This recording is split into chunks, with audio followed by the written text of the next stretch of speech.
3500 വാഴകളിൽ നിന്ന് 500 രൂപ പോലും ലാഭം കിട്ടാത്ത അവസ്ഥ. ചൂടിന്റെ കാഠിന്യം എത്രത്തോളം ഉണ്ടെന്നറിയാൻ ഈ കണക്ക് മാത്രം മതി.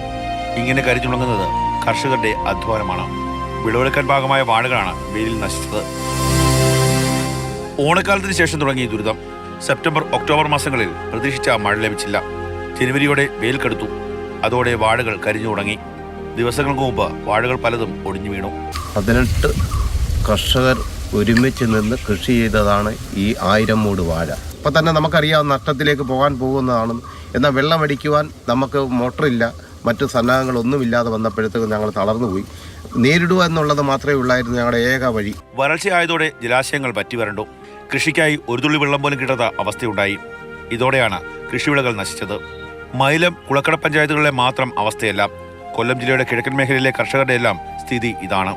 കർഷകർ ദുരിതത്തിലാകുമ്പോഴും പ്രശ്നപരിഹാരത്തിനായി യാതൊരു നടപടിയും കൃഷിവകുപ്പ് കൈക്കൊള്ളുന്നില്ല എന്ന് കർഷകർ പരാതിപ്പെടുന്നു. മാതൃഭൂമി ന്യൂസ്, കൊല്ലം.